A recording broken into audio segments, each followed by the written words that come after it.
Bata pa lang si Robin, alam na niya ang kwento tungkol sa gubat ng dangal.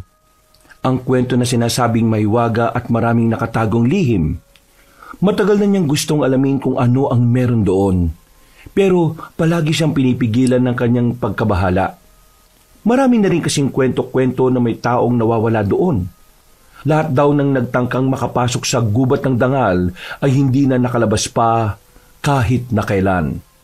Pero kahit na maraming masamang kwento ang gubat, hindi pa rin naaalis sa utak ng binata na sana isang araw mapatunayan niyang hindi totoong mapanganib ang nasabing kagubatan. Paulan na naman, Robin.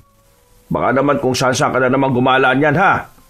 Nabalitaan mo naman siguro ang nangyari nitong nakaraan. Ang alin, Lo? Ay, nako. Wala ka talagang alam yung nangyari doon sa isang lalaking pumunta ng gubat kahit masama ang panahon. Itong nakaraan lang. Nung Martes. Nakidnatan yung lalaki. Ayun, lapnos. Nagawa niya pang makauwi sa kanila. Naitakbo pa siya sa ospital. Pero namatay din. Naapektuhan din kasi ang utak niya sa sobrang lakas ba naman ng kidlat eh. Sino ba naman kasing tanga magpupunta sa gubat kahit na kumikidlat? Hindi mo rin naman masisisi yung tao. Naghahanap buhay eh. Kakahanap buhay, kamatayan ang nahanap. Hindi ko isusugal ang buhay ko sa ganun. Ayoko pang makidlatan, no? Marami pa akong gusto mangyari sa buhay ko. Ay, siya nga pala. Ano bang balak mo sa buhay mo? Alam mo, nakukonsensya na ako sa mga magulang mong nasa ibang bansa eh. Tuwing makakausap ko sila sa telepono, palagi na lang ako nagsisinungaling na meron ka ng magandang trabaho.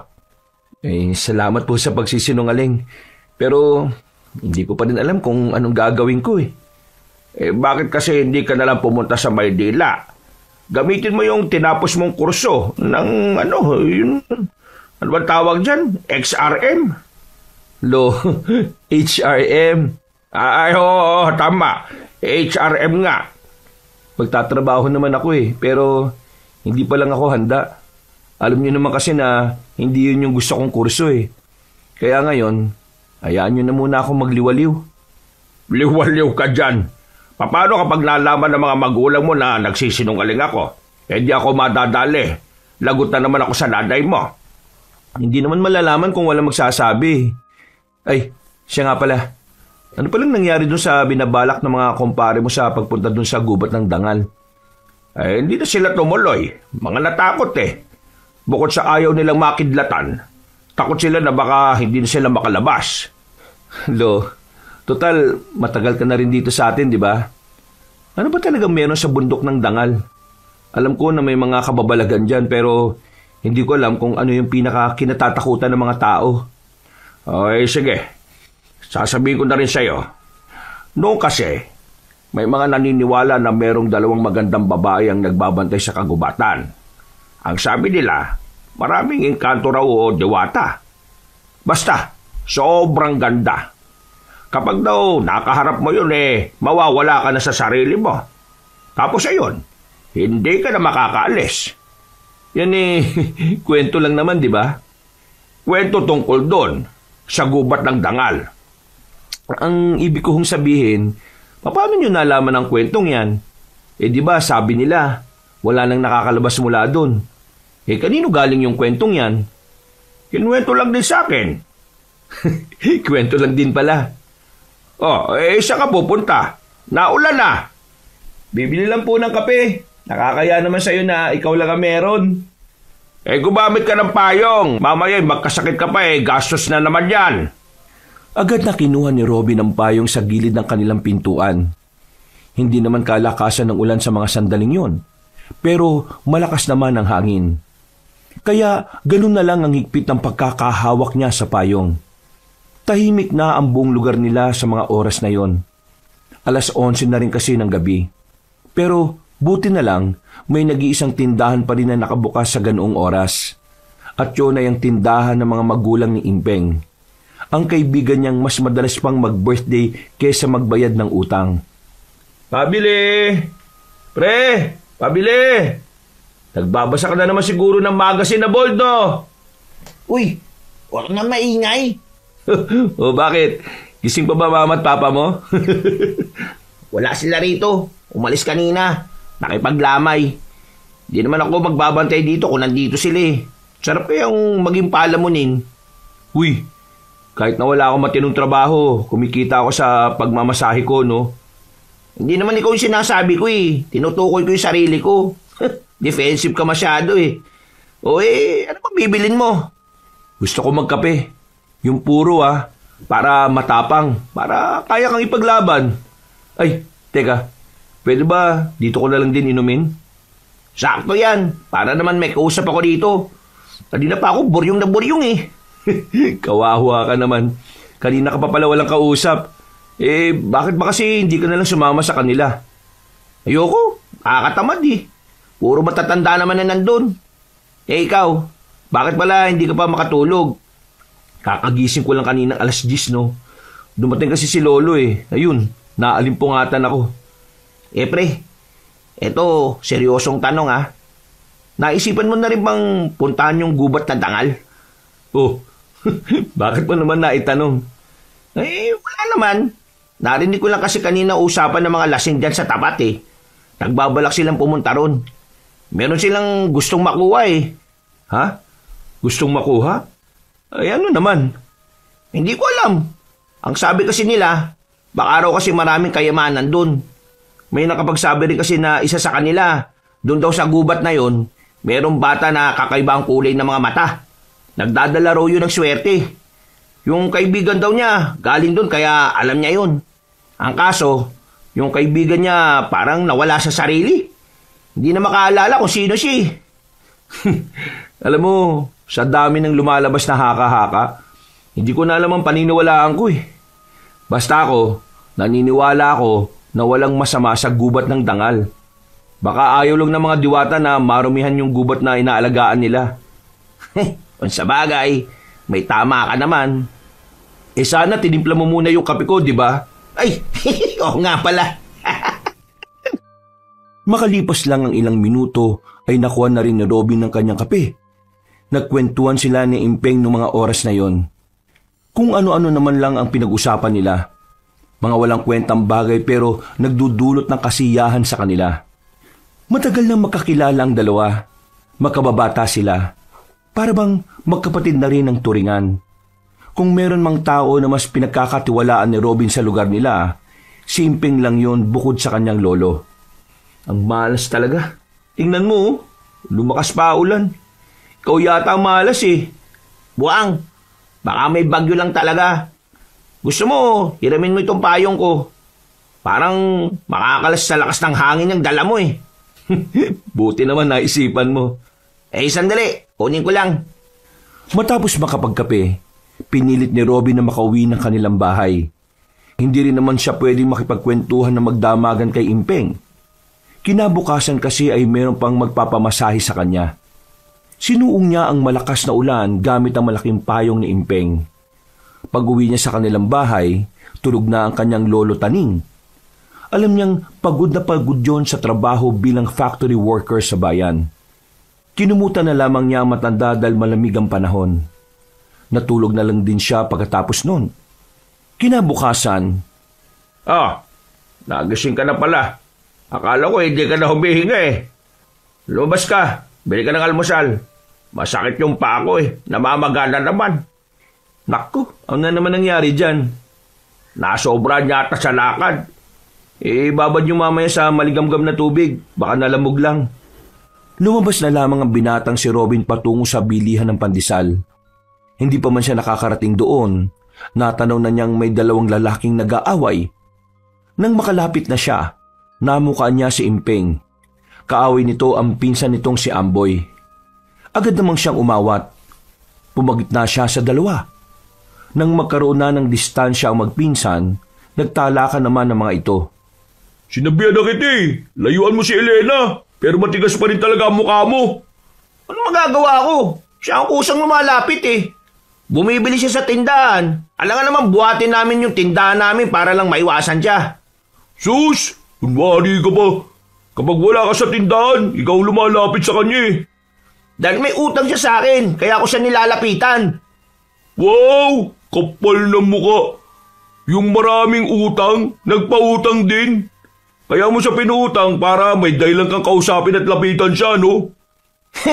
Ang lala ng takbo ng utak mo. Mas malala pa sa magulo mong buhok. Ikaw nga, pabigat sa bahay eh. Kapag may bagyo, hindi lilipa rin ang bubong ninyo kapag nasa ibabaw ka. Kasi masyado kang pabigat. Hoy, may trabaho ka nga. Hindi ka naman gusto ni Elena. Anong sinabi mo, ha? Hindi mo alam? Hindi ka niya gusto. Kinakausap ka lang niya kasi naaawa siya sa'yo. Nakikipag-date na siya sa akin, no? Baka lang di mo alam. Hindi porke nakikipag-date na sa'yo yung tao, gusto ka na. Nahihiya lang yung taong sabihin sa'yo na tumigil ka na, no? Kasi mukha kang kawawa. Para kang basang sisiw. Ba't tarantado ka? Oo, tama na yan. Ano ba kayo? Pinag-aawayan niyo babae? Magtaka ka kapag pinag-awayan namin lalaki, no? Yang kasing sinaulong yan, alam na niyang naliligaw ako kay Elena eh. Poporma din siya. Amboy, hindi naman sa akin nakampihan ko itong si Impeng Pero manliligaw ka pa lang naman kay Elena. Wala ka pang karapatang bakuran yung tao. Kapag may ibang nagkagusto kay Elena habang nanliligaw ka, wala kang magagawa dun. Ang kailangan mong gawin, maging sport ka lang. May the best man win. Wala naman akong problema kung magkaroon ako ng karibal eh. Pero yung sinaulong yan, nagsinungaling sa akin. Dati sabi niya sa akin na kahit kailan, hindi siya magkakagusto kay Elena. Tapos ngayon, ganyan siya. Pre, totoo ba yung sinabi nito? Ha? Oo. Ay, pambihira ka naman pala eh. Bakit ka naman kasi nagsabi ng ganun? Anong magagawa ko? Ako gusto ni Elena. Ha? Ikaw ang gusto niya? Siya ang nagsabi nun, hindi ako. Ikaw ang gusto niya? Nagsasabi ka ba ng totoo? Ikaw ba ang gusto niya? Mabuti pa. Tanungin mo na lang siya. Pag mali ako, mananahimik ako. Pero pag tama ako, umiyak ka na lang. Bakit? Bakit? Tumakbo ang lalaking si Amboy habang umiiyak. Para itong bata na pinauwi ng magulang para patulugin sa hapon. Napapailing na lamang si Robin at Impeng. Kahit ang ibang taong naroon ay hindi rin makapaniwalang ganun ang nakikita nila. Uy, ganun ba talaga yung pinsan mo na yon? Aba, ewan ko. Hindi rin naman kami close niyan eh. Lagot ka pre, pinaiyak mo. Uy, wala akong kasalanan Di ko na problema kung palay na lumalapit sa manok. Galing ang gwapo mo naman palang manok. Mismo! Bumili na lamang ng almusal ang binatang si Robin. Pagbalik niya ay sabay nilang nilantaka ng pagkain. Maya-maya lang ay umalis na rin ang kanyang lolo kahit na masakit pa rin ang paa nito. At si Robin naman bilang dakilang tambay at hindi rin naman natuloy ang pagmamasahe niya sa isang customer, natulog na lamang siya maghapon. Malamig naman na kasi ang panahon noon dahil bumuhos na naman ang ulan. Dakong 6:00, napabangon ng binata nang marinig niya ang malalakas na katok sa sala. Dali-dali siyang tumayo at binuksan ang pinto. Bumungad sa kanya si Impeng na basang-basa ng ulan. Para itong nag-aalala. Oh, bakit? Ayaw ko maligo sa ulan ikaw na lang. Pre, si Amboy. O bakit? Anong meron? Binasted na ni Elena. Wow, di ang saya mo ngayon. Masaya? Hindi. Magpapatiwakal si Amboy, pre. Nakita ko siya papunta siya sa gubat ng dangal. Sabi niya sa akin, hindi na siya aalis doon. Ha? Ano? Pre, anong gagawin ko? Parang kasalanan ko na pumunta siya doon eh. Di puntahan natin siya. Ha? Di ba delikado sa gubat na yun? Haka-haka lang yun. Paano nga kung totoo? Kung totoo, di totoo. Anong gusto mo? Mamatay yung pinsan mo nang wala kang ginagawa. Kung nakokonsensya ka, sumama ka. Kinuha ni Robin ang payong sa gilid. Pero kalalabas pa lang nila ay nililipad na agad ng payong na yon.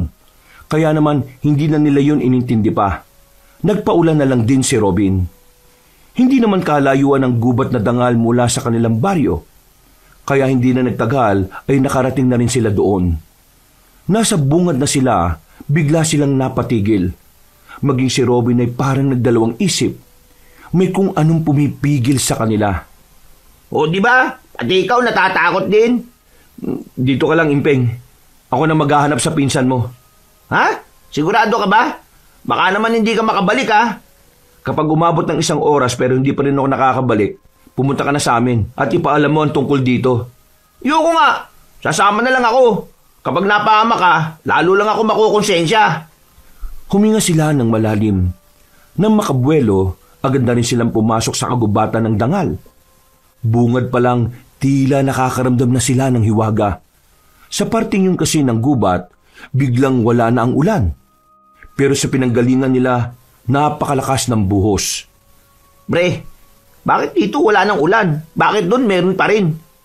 Isa lang ang ibig nitong sabihin, may hiwaga talaga ang gubat na to. Pre, ito na yata yung huli nating sandali ah. He, manahimik ka nga muna. Tumigil sila sa paglalakad. Tumayo ang binata sa malaking bato na nasa harapan nila. Nagsimula itong magsalita sa kawalan. Hindi kami masasamang tao. Hindi kami narito para manggulo o manira. Nandito lang kami para hanapin ang isang kaibigan. Isang kaibigan na ngayon gusto nang tapusin ang buhay niya. Huwag niyo sana kami saktan. Wala kaming gagawing masama. Uy, ginagawa mo. Sinusubukan ko kausapin yung mga entity na nandito. Baka lang pagbigyan nila tayo. Mas lalo mo lang akong tinatakot eh. Sa kanilang pagpapatuloy, meron na silang natanong na bahay. Simple lang ang bahay. Yari na ito sa bato. Maliwanag sa labas. May mga tanim sa bakuran. At sa unang tingin pa lang, para na silang nasa ulap. Ang gaan ng kanilang pakiramdam. Pero nawala ang pakiramdam na yon nang maramdaman na lamang nilang may nakadikit na itak sa leeg nila. Nanggaling yon mula sa kanilang likuran. Sino kayo? At anong ginagawa niyo sa gubat ng dangal? Relax. Hindi kami masamang tao. Nandito lang kami dahil hinahanap namin ang kaibigan namin. Pumunta siya rito. Broken-hearted kasi yun eh. Hindi ako nakikipagbiruan sa inyo ah. Sino kayo? Anong pakay niyo rito? Ha? Maniwala ka, miss. Wala kaming gagawing masama. Hindi kami masamang tao. Kailangan lang namin mahanap yung kaibigan namin. Magpapakamatay daw eh. Sige, lakad. Ha? Teka, saan tayo po ba? Sinabi ng lakad eh. Oo na, lalakad na. Init naman ang ulo nito. Huwag kang magsalita. Huwag kayong mag-ingay dito. Kahit nalabag sa kanilang kalooban ay sinunod na lamang nila ang gusto ng babae. Naglakad sila kahit na nag-aalala sila para sa kaligtasan ni Amboy. Dinala sila ng babae sa loob ng bakuran ng bahay. Isang matandang babae ang humarap sa kanila. Puti na ang buhok na matanda. Pero diretso pa ang tindig nito. Malakas pa ang kilos. Pero ang ipinagtataka nila ay nakangiti ito sa kanila. Mga apo, ibaba niyo ang inyong sandata. Hindi sila masasamang tao. Nararamdaman ko. Maraming salamat po. Buti naman po't alam niyong mabubuti kami. Dahil nararamdaman ko ang pag-aalala niyo para sa inyong kaibigan. Hindi kayo gaya ng iba na ang pakay lamang sa gubat ng dangal ay magnakaw. Mawalang galang na po pero hindi ba kayo engkanto o maligno o aswang? Ang kwento kasi na naririnig namin Hindi kami engkanto. Hindi rin maligno. Mas lalong hindi rin kami aswang. Kami ay mga normal na tao lang. Normal na tao lang, pero bakit kayo nabubuhay dito? Ang sabi nila, walang normal na tao ang kinakayang mabuhay dito. Lahat daw na pumapasok dito hindi na nakakalabas pa eh. Totoo naman yon. Dahil halos lahat na nagpupunta dito ay may masasamang balak. Ibig sabihin, pinapatay nyo sila? Tinataga nyo? Inaalisan ng ulo? Hindi. Naikukulong lamang naman sila. Pero makakalaya rin naman sila sa itinakdang panahon. Yung kaibigan namin, nakulong din po ba siya? Gusto po naming malaman kung nasaan siya Baka pwede nyo kaming tulungan. Hali kayo. Sumunod kayo sa akin sa loob. Pumasok sila sa loob ng bahay. Pagdating nila roon, nakita nila ang batang lalaki na kakaiba ang mga mata. Walang itim ang mga mata nito. Nakita din nila si Amboy habang nakahiga. Walang malay. At ang babaeng lalaki, tila meron itong ginagawa sa kaibigan nila.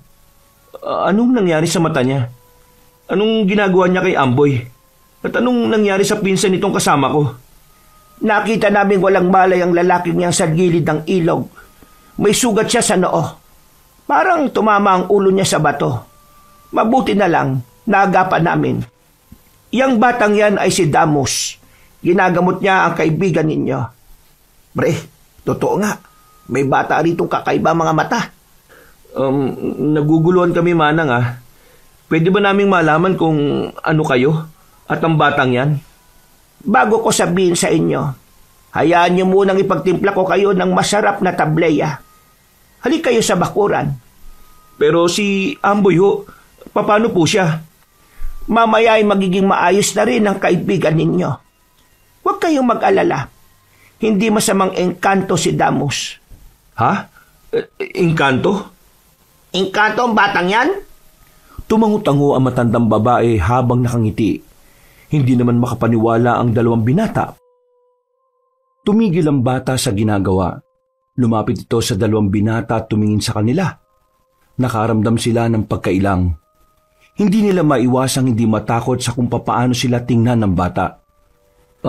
Magandang gabi sa iyo, bata. Hindi siya nakakapagsalita. Ganun po ba?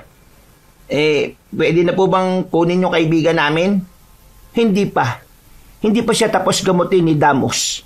Kaya mananatili muna siya rito hanggang kinabukasan. Kung hindi niyo mamasamain, gusto ko lang malaman kung bakit mas pinili niyong tumira dito. Hindi niyo ba alam na sa baryo namin, ang tingin nila sa gubat na ito may sumpa? Dito kami nakatira dahil pinoprotektahan namin si Damos. Kailangan niya ng mga taong mag-aalaga sa kanya. At kami yon. Bakit? Nasa panganib po ba ang buhay niya? Nasa panganib ang buhay niya dahil sa mga taong nagnanais siyang kunin. Pero higit sa tao ang aming iniiwasan. Merong mga nilalang na nais siyang kunin para gamitin sa kasamaan. Ano naman pong nilalang yon? Ang mga aswang. Teka. Aswang na gustong kunin ng isang batang engkanto? Seryoso ba to? Hindi ko pa maaaring ikwento ang lahat ng detalye. Pero tingin ko, sapat na ang mga nasabi ko sa inyo para maintindihan nyo na ang gubat ng dangal ay hindi gubat na isinumpa. Pero ang mga narinig nyo ay hindi nyo maaaring ipagkalat.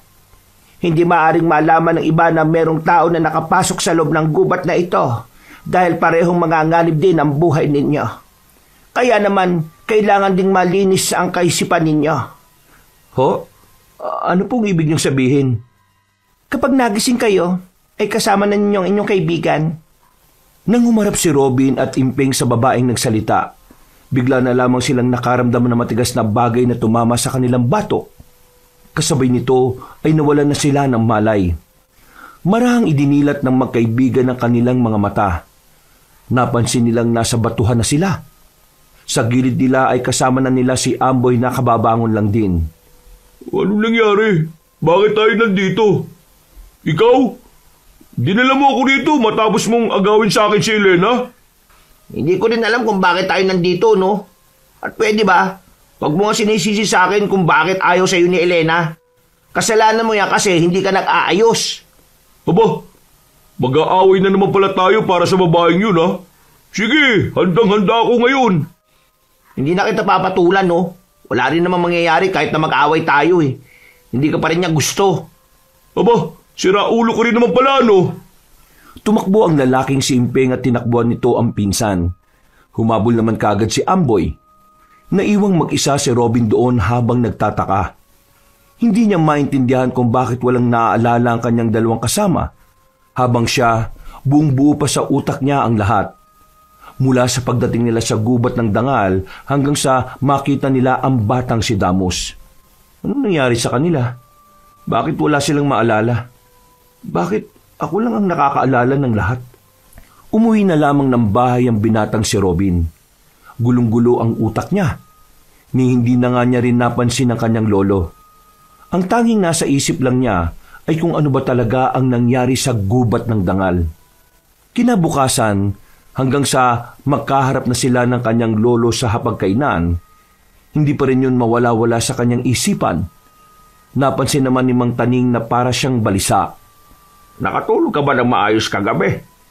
Bakit mo kayatang wala ka sa wisyo ngayong araw, Nakatulog naman ako na maayos. Ay, ano nga problema? Wala naman ho. Wala naman. Kilala kita, Robin. Hindi ka makakapagsinungaling sa akin, no? Si Impeng at Amboy kasi, nag-aaway dahil sa iisang babae. Hindi ko alam kung anong gagawin ko sa kanila para magkaayos sila. Napakabait mo naman kaibigan kung sila ang inaalala mo. Pero tungkol sa problema nila, abay mahirap yan. Bakit ho? Naranasan niyo na rin bang makipag-away sa pinsan niyo dahil lang sa isang babae? Hindi pinsan. Yung isa mong lolo, si Erning. Abay, nagsuntukan kami ng ilang ulit nun dahil lang sa isang babae. Alam mo kung anong ending? Pareho kaming hindi pinili ng babae. Sinong lugi? Di kami magkapatid. Kasi nasira lang yung samahan namin habang yung babae nakahanap na ng ibang lalaki. Parang pinag-away lang pala kayo ng babae. Kaya nga yung sinasabi mo, baka mamaya hindi naman talaga sila gusto ng babae. Gusto lang talaga silang makita na nag-aaway. Kung sa bagay, hindi ko rin naman kilala si Elene. Baka nga mamaya may ganun siyang ugali. Basta ikaw ha, kapag nalaman mo yung babaeng nagugustuhan mo gusto din ng pinsan o kaibigan mo, X na yan. Hayaan mo na. Kasi ang mga ganong klase ng babae, yung nagpapaligaw sa dalawang magkadugo, sisirain lang niya ng samahan ninyo. Ay sige na, kumain ka na.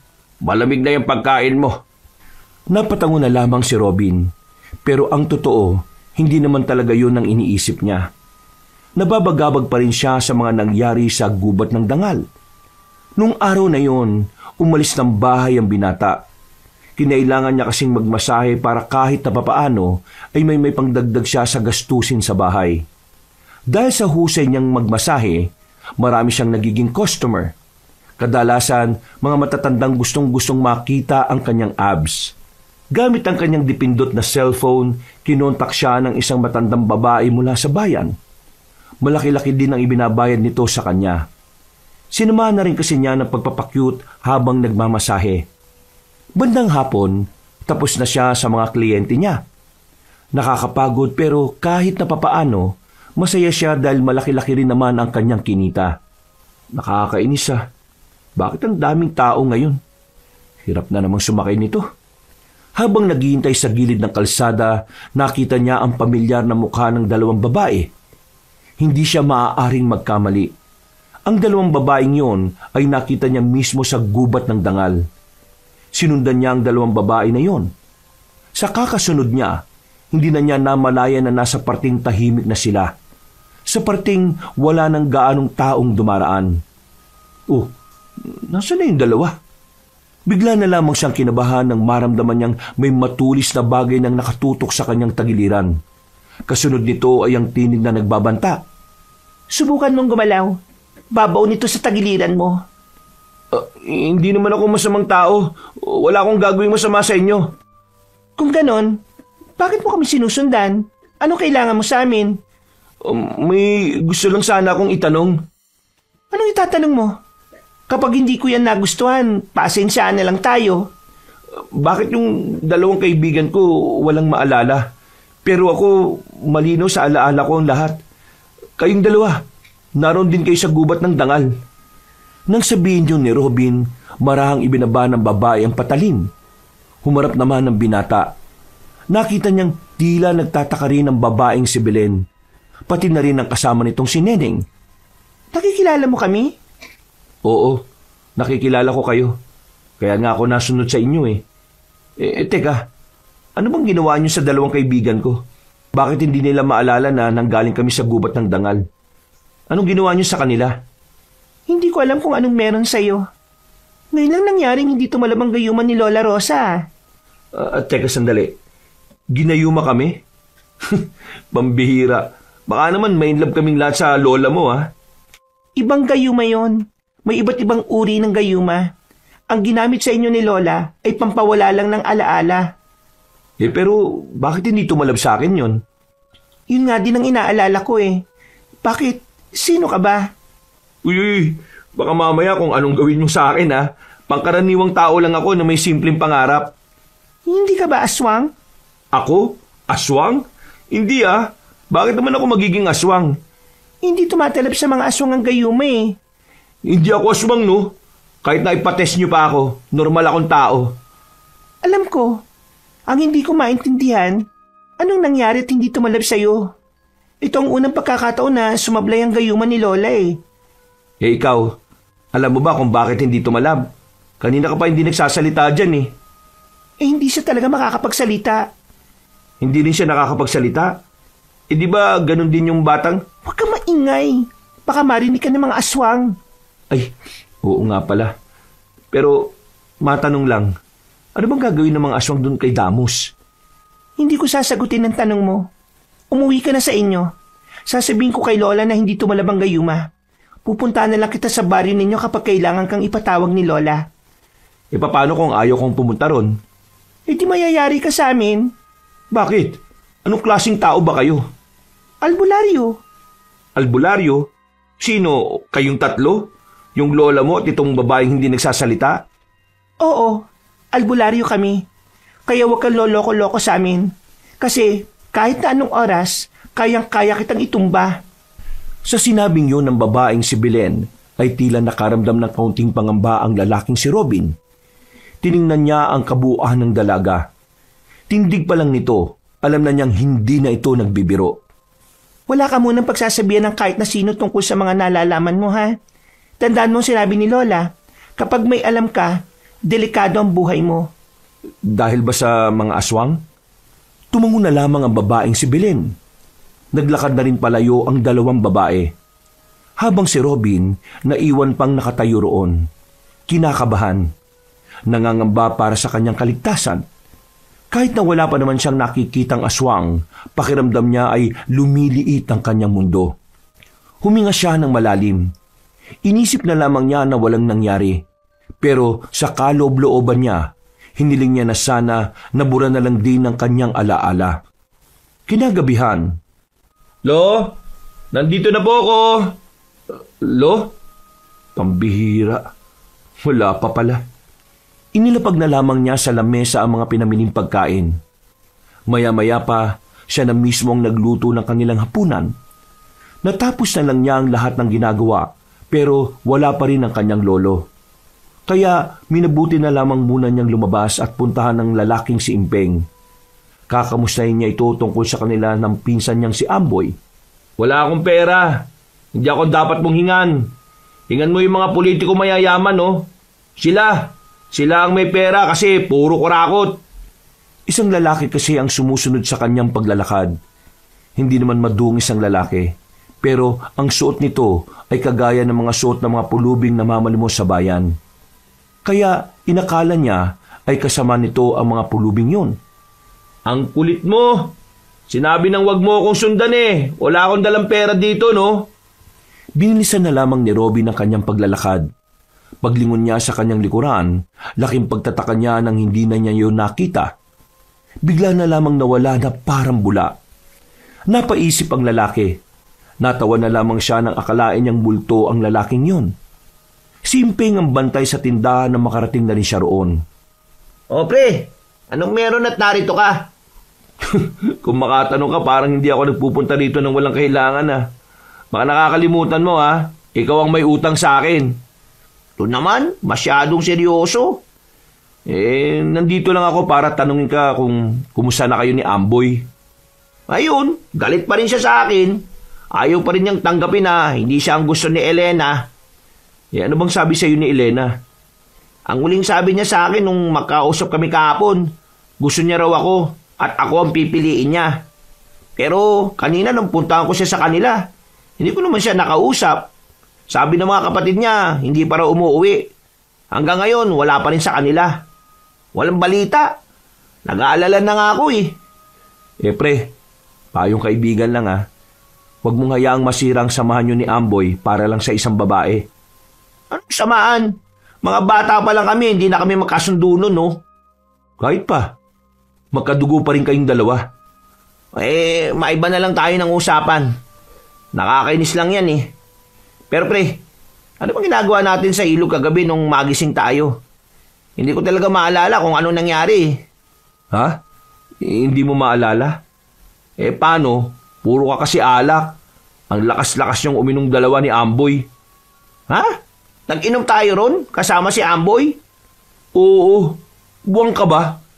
Di ba kayo nga ang nagyaya? Ang sabi niyo kasi, mag-uusap lang kayo ng maayos tungkol kay Elena. Pero, naparami yata yung inom natin eh. Dahil humaba ng humaba usapan niyo. At sa ilog pa talaga tayo nag-inom? Sabi kasi ni Amboy, sa ilog maganda. Hindi ko naman inakala na bala kanyang lunurin. Buti hindi natuloy. Napapailing na lamang ang lalaking si Impeng. Dahil kahit na anong gawin ito, ay wala pa rin itong maalala. Nakahinga naman na maluwag si Robin nang mapansin niyang naniniwala ang kaibigan sa kanya. Hindi kasi niya pwedeng sabihin kung anuman ang mga nalalaman niya. Natapos ang kanilang pag-uusap ng walang pagdududa si Impeng. Naisipan na lamang niyang umuwi sa kanila. Saktong pagdating niya ay kararating lang din ng kanyang lolo na si Taning. Siya ka galing. Kay Imping po, may pinag-usapan lang kami. Kanina ka pa nakauwi? Medyo kani-kanina lang. Kumusta ka naman? Marami akong namasahe ngayon. Kaya medyo may ambag ako sa gastusin natin dito sa bahay. Abay, ayos yan. Teka. Ano nga pala, mamayang mga 11:00, aalis ako ha? Aalis? Bakit to? Wala ka bang pasok bukas? Day off ko eh. Saan ka ba pupunta mamaya? Mukhang may magandang lakad ka ngayon Kahit gabi lalarga ka? Sa gubat ng dangal. Nang marinig ni Robin ang sinabing yun ng kanyang lolo, agad siyang nakaramdam ng pag-aalala para sa matandang lalaki. Naalala niya kasi ang sinabi ni Aling Rosa sa kanila na ang mga taong naghahangad ng mga bagay na para sa sarili, hindi na nakakalabas ng gubat ng dangal. Ho? Ano naman ang gagawin niyo sa gubat ng dangal? Di ano pa. Hahanap ng pwedeng maibenta. Ang sabi kasi nila meron daw doon mga mamahaling bato. At meron di daw doon batang nagdadala ng swerte. Kapag nakuha namin yung bata, baka swertehin tong buong baryo natin. Lo, hindi kita maintindihan Ayos naman ang trabaho mo. Kumikita ka naman ng malaki. Nabibili mo naman ang gusto mo. Pero bakit kailangan mo pang sumali sa kanila? Bakit kailangan mong umasa dun sa swerte na dala ng bata? Nawala ang malapad ng ngiti na matandang si Taning. Tila hindi nito nagustuhan ang sinabi ni Robin. Si Robin naman, seryoso lang din. Wala siyang balak bawi ng kanyang sinabi dahil alam niyang tama lang yon. Buryong-buryong na ako sa buhay ko Paulit-ulit na lang ang ginagawa ko sa araw-araw. Nagsasawa na ako. Kailangan ko naman ng ibang pagkakaabalahan. Pero Lo, alam niyo naman na delikado magpunta sa gubat ng dangal, di ba? Tapos, isusugal niyo ang buhay niyo ron? May mga tao nga hindi nakabalik pagpasok nila doon. Pero wala naman nakapagpatunay na dahil doon mismo sa gubat. Hinala kasi ng iba, baka kasi mga nadukot sila ng mga rebelde. Ang chismis kasi dyan, sa halip na sa gubat ng dangal lang sila pumunta, lumayo pa sila. Kaya yon, hindi na sila nakabalik. Lo, delikado. Huwag ka nang sumama sa kanila. Robin, matanda na ako. Gusto ko naman na bago man lang ako mawala sa mundong ito may nagawa akong kakaiba sa buhay ko. Hindi mo ako maintindihan kasi bata mo pa Ang dami mong pang pwedeng gawin. Kami, matatanda na. Wala. Kaya, hayaan mo na lang ako. Ipagdasal mo na lang na sana walang mangyaring masama sa amin.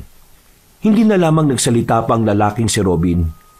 Ayaw naman din kasi niyang magkaroon pa sila ng pagtatalo ng kanyang lolo. Kilala niya ang matanda. Kapag meron itong gustong gawin, kahit na sinong kumontra ay wala ring magagawa. Makatapos kumain, nagtungo na lamang ang lalaki sa kanyang silid. Nakatitig lang siya sa kisame. Iniisip pa rin niya ang mga nangyayari. Lalong-lalo na ang mga sinabi ni Belen at ng matandang si Rosa.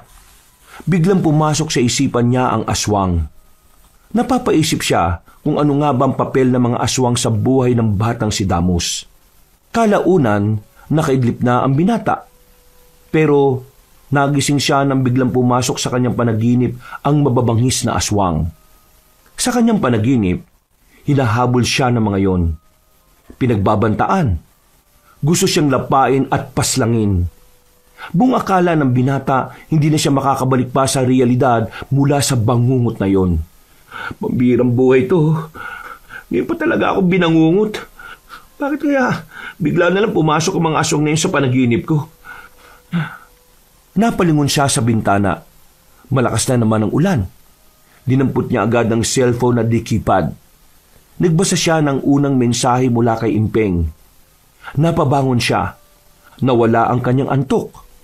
Hindi makapaniwala sa nabasa. Agad siyang tumakbo. Ano nangyari sa'yo? Bakit parang natataranta ka?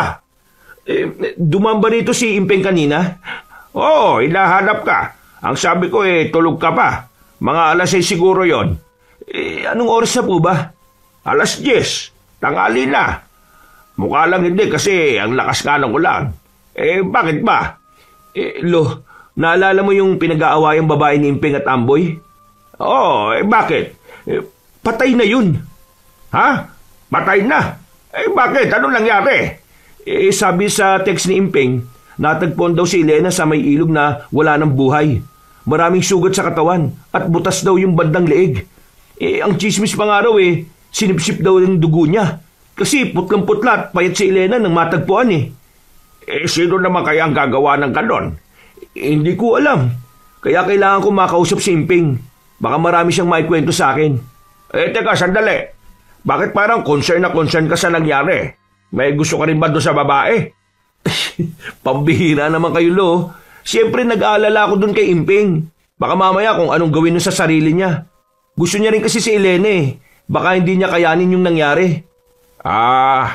Kung sa bagay. O sige, kunin mo yung malaking payong. Puntahan mo yung kaibigan mo. Hindi na nagsayang ng oras ang binatang si Robin. Nagmamadali siyang tumungo sa tindahan ng binata. Pero nang dumating siya roon, ay tanging magulang lamang ni Impeng ang kanyang inabutan. Lumabas daw ng bahay ang lalaki at hindi pa nakakabalik mula nung alas 8. Naglalakad na siya pabalik ng kanilang bahay. Basang-basa na rin siya ng ulan dahil malakas din ang hangin. Nakasalubong niya ang lalaking si Impeng.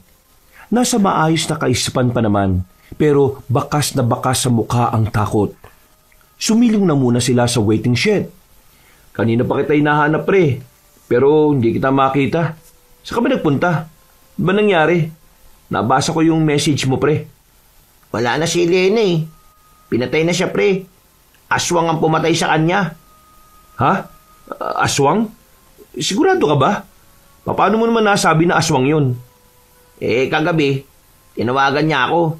Ang sabi niya, may sumusunod daw sa kanyang lalaki. Sabi niya, hold upper. Pero bigla na lang niyang sinabi na halimaw daw yung muka. Tapos, aswang daw. Ayun, naputol na yung usapan namin nang mabasa na ng ulan yung cellphone niya. Hindi ko na siya naririnig Tapos, kaninang umaga, doon ko na nabalitaan na wala na siya. Nasabi niya ba sa'yo kung anong itsura ng lalaki nung hindi pa nagpapalit ng anyo? Yung itsura o muka? Hindi niya nasabi. Ang sabi niya lang sa akin, yung suit daw ng lalaki, parang kagaya ng suit ng mga palaboy o pulubi sa bayan. Ha? Teka, naalala ni Robin ang lalaking sunod ng sunod sa kanya. Malakas ang kutob niya na ang sinasabi ni Impeng ay ang lalaki rin na yun. Pero hindi na muna niya yun sinabi sa kanyang kaibigan. Nagpaalam na muna siya rito. Balak niyang pumunta sa gubat ng dangal.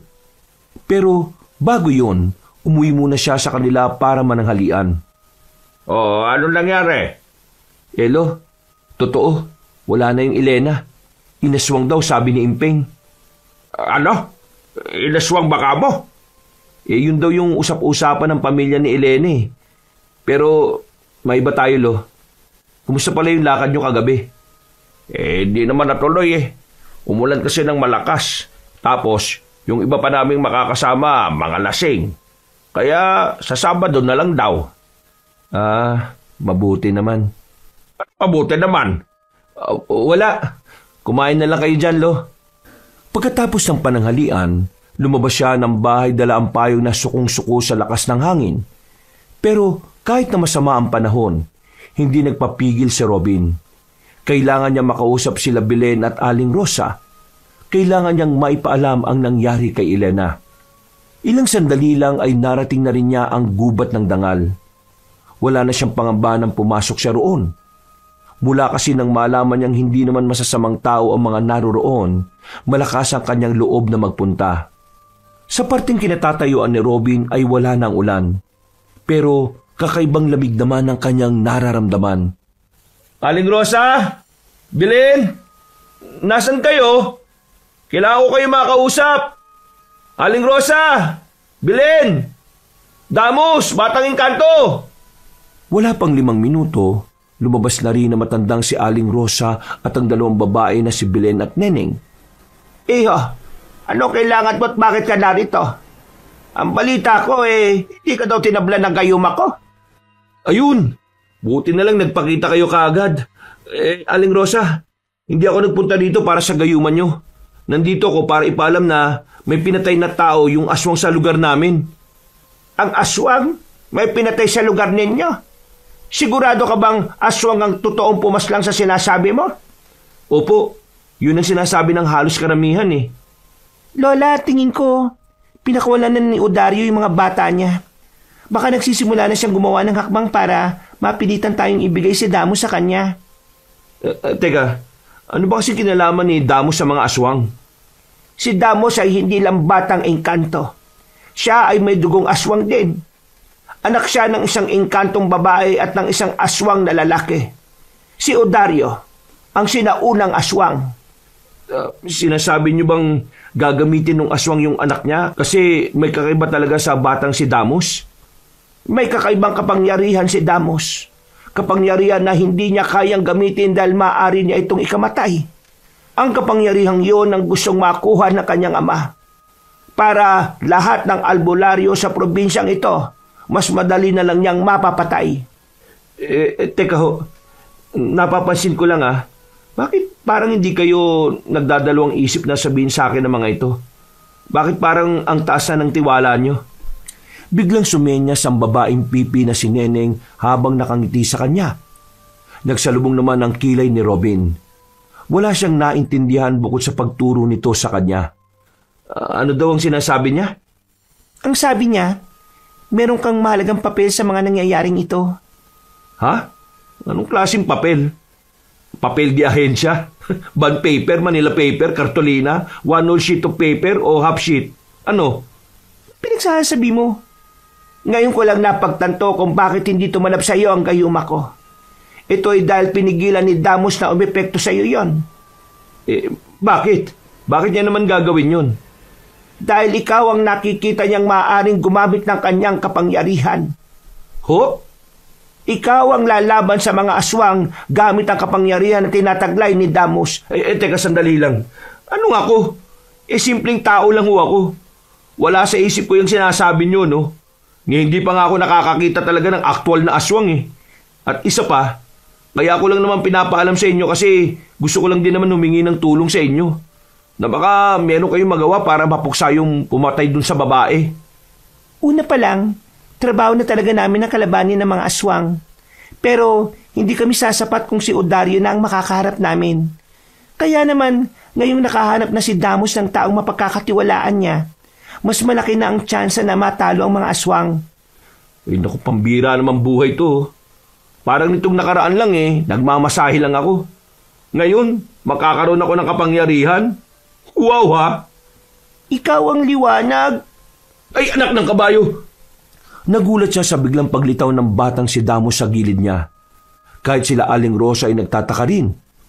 Nakilala kasi nila ang batang yon na hindi nakakapagsalita. Lumapit agad si Aling Rosa kay Damos.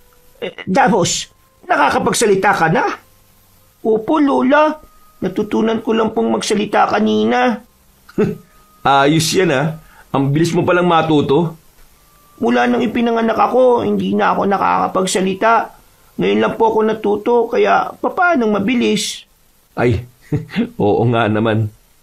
Mabuti naman at nakakapagsalita ka na. Mas makakausap ka na namin ng maayos. Damos, pwede bang sabihin mo sa amin kung ano ang mga naiisip mo tungkol sa panganib na dala ng mga aswang at ng iyong ama? Nalalapit na po ang kanilang panggugulo sa mga tao. Gagamitin niya ang mga inosente para sumama ako sa kanya. Pero bago niya magawa yun, nais kong unahan ng mga mangyayari. Kuya Robin, tulungan mo po ako. Tulungan mo akong hindi mapunta sa tatay ko. Tulungan niyo ako maprotektahan hindi lamang ang sarili ko, pati na rin ang mga taong walang kamalay-malay. Aling Rosa, sigurado ba kayong bata to? Bakit ganito magsalita to? Parang mas matanda pa sa lolo ko eh. Kuya Robin, kapag hindi mo ako tinulungan, marami ang mapapahamak. At nangungonsensya ka pa talaga. Ikaw lang ang may busilak na puso ang karapat-dapat na gumamit ng kapangyarihan ko. Bakit hindi na lang yung kaibigan ko? O kaya yung ginamot mo, si Amboy? Robin, ang mga pinipili ni Damos ay mga taong walang galit sa puso. Sa ngayon, alam mong may puot sa kalooban ng kaibigan mo dahil sa pagkawala ng babaeng minamahal niya. Ganon din naman ang isa pang lalaki na karibal niya naman. Pero, ano ba kasing alam ko sa ganito? Wala. Baka mas lalo lang silang mapahamak dahil sa akin. Gagabayan ka ng kapangyarihan ko. Ang tanong, gusto mo po ba? Teka, sandali lang ah. Hayaan niyo muna ako mag-isip ah. Huwag niyo naman akong pinipressure. Damos, hayaan na muna natin siyang pag-isipan ng maigi ang sinasabi natin. Mas mainam na ang taong gagamit ng iyong kapangyarihan ay buo ang loob at gusto niya ang ginagawa niya. Sige ho. Uuwi na po muna ako sa amin. Pasensya na pero hindi ako makakasagot sa tanong nyo ngayon eh. Robin, bumalik ka kagad kapag nakapagdesisyon ka na ha? Tumango na lamang ang lalaking si Robin. Balisa siya na makabalik siya sa kanila. Pagkatapos magbanlaw, nakatulala na naman siya sa malayo. Parang lumulutang ang kanyang utak. Naiisip pa rin niya ang mga sinabi sa kanya ng batang si Damos. Hindi niya alam kung ano ang gagawin niya. May parte sa kanyang utak na parang gusto niyang patusin ang sinasabi ng bata. Pero may malaking parte din ng kanyang utak na nag-aalangan at nag-aalala. Iiling-iling siya na parang nababaliw na. Hindi pa rin ito makapaniwala na nangyayari ang lahat ng yon. Hoy, kanina pa kita tinatawag. Hindi mo ba ako naririnig? Ho? Ano po ba sabi niyo? Ang sabi ko, saan mo nilagay yung payong? Gagamitin ko kasi lalabas ako mamaya. Wala na ho yung payong eh. Nasira na hulo, kaya tinapon ko na. Ay, pambihira. Kabibili ko lang nung nakaraang taon yun ah.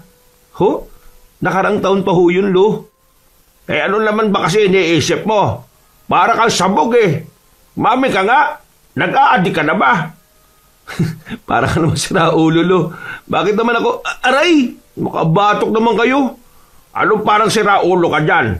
Yung bibig mo ha? Nag-aalala lang ako sa iyo eh. Nung nakaraan pa kita napapansin na laging malalim yung iniisip mo. Wala ho tulo. Wala. Mukha ka kayang sabog. Kung iba makakakita sa iyo, iisipin na gumagamit ka na lang kung anong bato dyan. Umayos-ayos ka nga.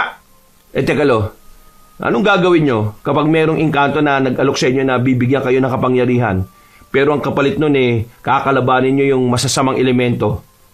Yan! Yan ang sintomas ng pagiging sabog! Kung ano-ano na lang ang sinasabi mo. Lo, hindi ako sabog. To naman ayaw magseryoso eh. Seryoso ako, lo. Seryoso ba yung ganyan? Engkanto? Magbibigay na kapangyarihan? Walang ganyang engkanto, no? Pambihira ka. Ang mga engkanto nga, kapag nasabi mo lang yung tirahan nila palalakihin nila yung pututoy mo Tapos sasabihin mo, bibigyan ka pa ng kapangyarihan. Buwang ka ba? Ay nako, diyan ka na nga. Oy, lo, saan pupunta? Wala kayong payong. Tignan mo, sabog ka talaga. Kanina ko pa hawak tong kapote Ay nako, iba na yan ha. Tigil-tigilan mo na yan, Robin, sinasabi ko sa'yo. Naglakad na palabas ng bakuran nila ang kanyang lolo. Hindi malaman ni Robin kung matatawa siya o maiinis. Pero sa kabilang banda, hindi rin naman niya masisisi ang matanda. Sa kinikilos niya, kapansin-pansin talaga na wala siya sa sarili. Makalipas ang ilang oras, nanatili lamang siya sa kanyang silid. Pabalik-balik ang tingin niya sa kanyang dikibad na cellphone. Walang text mula kay Impeng. Nag-aalala na siya sa kaibigan niya. Pakiramdam niya kasi mabigat ang kalooban nito. Ay nako, pambihira naman. Mas lumakas pa talaga ulan na to. Kung kailan naman Umiiyak ang kalangitan. Ay, putik! Ano bang ginagawa mo rito? Paano ka nakarating dito? Nadalaw ka. Paano ka nakapasok dito? Saan ka dumaan? Hindi na mahalaga kung saan ako dumaan. Isipin mo na lang na hindi ako pangkaraniwang bata. Hindi ka talaga pangkaraniwan. Kung magsalita ka pa lang parang kababata mo na si Jose Rizal Bakit ka nga nandito? Gusto ko lang umalis pansamantala sa gubat ng dangal. Gusto ko malaman kung ano ang kalagayan mo. Hoy, bakit? Nasa pa nga ni ba buhay ko? Sa ngayon, hindi pa. Wala pang alam ang mga aswang na ikaw ang gusto kong gumamit ng kapangyarihan ko kontra sa kanila Ha? Curious lang ako Ano bang klaseng kapangyarihan ba yung sinasabi mo? Kapangyarihan ng kamalayan, ng katapangan at ng kahusayan. Wow Ako pa talaga ang aalam kung anong ibig sabihin ng mga yan. Kung gusto mong malaman, kailangan mong pumayag sa inaalok ko sa iyo. Aba, ayos ka rin Nagugutom ako. May pagkain ba kayo dito? Bakit? Hindi ka ba pinapakain nila Aling Rosa? Diyos ko naman Nagsasawa na ako sa prutas Prutas lang ang kinakain mo? Nagugutom ako. Oo, huwag ka lumabas. Baka makita ka ni Lolo, pauwi na yun Nagugutom na ako Pahinging pagkain. Oo na. Sige na, dito ka lang. Kukuhaan kita sa baba. Huwag kang alis dito Huwag kang lalabas ng pintong yan, naintindihan mo? Sige po, naintindihan ko. Kabadong-kabado si Robin ng mga sandaling yon. Naalala niya kasi na isa ang kanyang lolo sa nagnanais na makuha ang batang may kakaibang mata. Sakaling makita ito ni Mang Taning sa loob ng bahay nila, makakandal leche-leche ang buhay ng binata. Maya-maya, bumukas bigla ang pinto. Ay, putik! Sino kasama mo sa loob? Ha? Wala Sino kasama sinasabi nyo? Ay, teka. Akala ko ba mamaya ka pa uuwi? Narinig ko na nagsasalita ka May kinakausap ka ba? Sabi mo pa nga, kukuha ka ng pagkain para sa kanya Sino yung tinatago mo dyan, ha? Ano naman? Kayo yata ang sabog Wala akong kinakausap mag-isa lang ako sa kwarto ko. Uy, lo naman! Binuksan ng mas malawak ni Mang Taning ang kanyang kwarto. Pero biglang nawala ang batang si Damos. Sinilupan ni Mang Taning ang ilalim ng kama, pero wala na itong nakitang tao. Tingnan mo na. Wala kang nakita, di ba? Wala akong kasama rito. Yun na nga kinababahala ko Wala kang kasama rito, ibig sabihin nagsasalita ka na mag-isa. Nababaliw ka na ba? Wala nga akong kinakausap kanina. Di rin ako nagsasalita. Kumakanta lang ako. Ano bang tengang meron kayo? Ay, wag mo akong niloloko ha. Narinig ko may kinakausap ka kanina, hindi yung guni-guni. Lo, mami ka nga sa akin. Uminom ka na naman ba ng sleeping pills kagabi kasi di ka makatulog? Ha? Oo, hirap ako makatulog Yan ang sinasabi ko sa inyo. Pinagbabawalan na kitang uminom niya kasi di na siya akma sa edad nyo Paano kung hindi na kayo magising? Tingnan mo nangyayari ngayon. Iba ang side effect Nakakarinig ka ng mga bagay na hindi naririnig ng normal na tao. Ngayon ako ang baliw. Hindi naman. Ang sinasabi ko lang, yung side effect ng iniinom mo parang nakakarinig o nakakakita ka ng mga hindi naman dapat. Ano bang tawag sa ganun? Basta. Dahil lang talaga sa iniinom ko kaya ako nakakarinig ng ganon. Oo naman, Lo. Di ba sinabihan ka na nga rin ng doktor nung nakaraang buwan pa? At pareho kami ng sinabi, di ba? Tumango-tango ang matanda. Mukha naman itong naniwala kaya kahit na papaano ay nakahinga na rin ng maluwag ang binata. Buong akala niya ay makikita na ng kanyang lolo si Damos. Laking pasalamat niya nang umayon sa kanya ang sitwasyon. Hindi ko na pala dapat iniinom yun no? Ay, siya nga pala. Nakita ko kanina yung babaeng si Elena. Yung nililigawan ng magpinsan. Dumating na kanina. Nakakabaong na Nako, kawawa. Basang-basa ng ulan yung kabaong. Yung mga nagbubuhat kasi di marurunong Di man lang pinayungan. Pupunta ako ron sa unang lamay. Nandun ang mga kumpare ko Inaanak daw nila si Elena. Nako, kawawa naman si Elena. Aswang araw yung pumatay sa kanya. Kaya ikaw mag-iingat ka. Baka mamaya mabiktima ka rin. Paano? Dito na muna ako sa kwarto ko. Magpapahinga lang ako. Maaga pa pasok ko bukas Sige po, Lo. Yung sinasabi ko huwag na kayong iinom ng sleeping pills. Baka kapag nagising ka na si San Pedro na yung kalaban mo sa sabong. Sira ulo! Nang makababa na ng hagdan ng kanyang lolo, muli siyang bumalik sa kanyang silid. Wala na ang batang si Damos. Hindi niya alam kung paanong nakalis ang batang yon. Pero pinagpalagay na lamang niya na kasama yon sa pagiging engkanto ng bata. Kinabukasan ng gabi, tumigil na rin ang malakas na ulan. Paambon-ambon na lang nang pinuntahan niya si Impeng. Sabay silang makikilamay sa unang burol ng dalagang si Elena.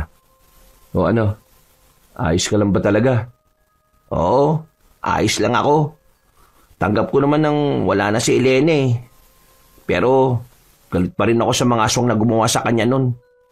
Ay nako, kapag nakita ko yun, papatayin ko yun. O sige na, tara na pre. Teka, sandali lang. Punta natin si Amboy. Hindi ko pa nakikitang lumalabas yun Sigurado ako na nasaktan din yun sa nangyari. Ayos na ba kayong dalawa? Hindi pa. Pero palagay ko, kailangan niya na tayo ngayon. Yung pamilya niya, walang pakialam sa kanya O sige, puntahan natin. Sabay nang naglakad ang dalawa. Ilang sandali lang ay narating na rin nila ang tirahan ng binatang si Amboy. Nakita nila si Amboy na nakaupo sa gilid ng bahay. Nakayuko, tila wala sa sarili. Nilapitan nila ito. Marami itong nag-angat ng tingin. Pagkakita nito sa kanila, bigla na lamang itong umiyak.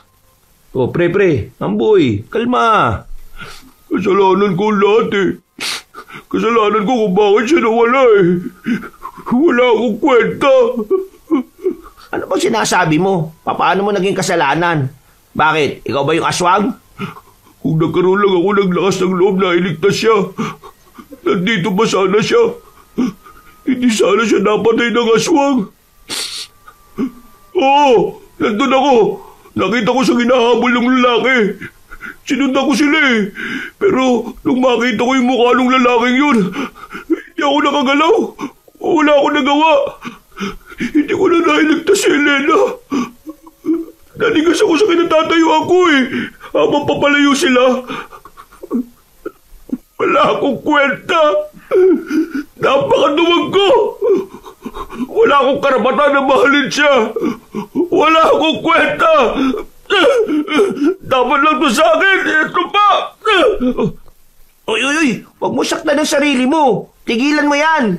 Uy, Amboy, bitiwan mo yung bato na yan Bigay mo sa akin yan. Para kang gago Pupukpukin ko na lang tong ulo ko para makalimutan ko na tong lahat ng ito. Papatayin ako ng konsensya ko Huwag niyo na akong pigilan. Hoy, makinig ka. Walang naninisi sa'yo, no? Hindi mo kasalanan yun. Kung meron mang dapat sisihin dito, yung aswang yun, hindi ikaw. Pero wala akong ginawa Ang hina ko. Nadala ako ng takot ko. Hindi mo kasalanan na gano'n ang tugon ng katawan mo sa nakita mo. Tao ka lang din Nakakaramdam na matinding takot at pagkataranta. Kung di mo man siya nailigtas dahil hindi ka nakagalaw, hindi mo dapat sinisisi ang sarili mo. Alam ni Elena na sinubukan mo siyang tulungan pero sadyang hindi umayon yung sitwasyon sa'yo, no? Pinagsasasampal ni Impeng na malakas ang mukha ni Amboy para matauhan ito. Inawat na lamang ito ni Robby nang mapansing nahilo ang binata. Nanlalaki mga mata ni Amboy dahil hindi ito makapaniwalang gagawin yun ni Impeng. Nakahawak pa ito sa pisngi. Tama na pre. Baka mamaya ito naman ang sumunod kay Elena sa lakas ng sampal mo Amboy, umayos ka. Tingin mo ba na matutuwa si Elena kapag nalaman niyang nakakaganito ka? Tatagan mo. Sa halip na nag-iiyak ka dyan. Bakit hindi ka nalang umisip ng paraan para maiganti natin si Elena? Sinasabi mo bang kakalabanin natin yung aswang na yun? Oo, yun lang naman ang paraan para mapatay ang aswang na yun eh. Gagawin ko lahat para mapatay ang aswang na yun at makaganti tayo para kay Elena. Impeng, sigurado ka ba nakakalabanin mo ang aswang? Walang dahilan para maduwag ako eh. Hindi ako papayag na hindi ko makuha ang hustisya para kay Elena.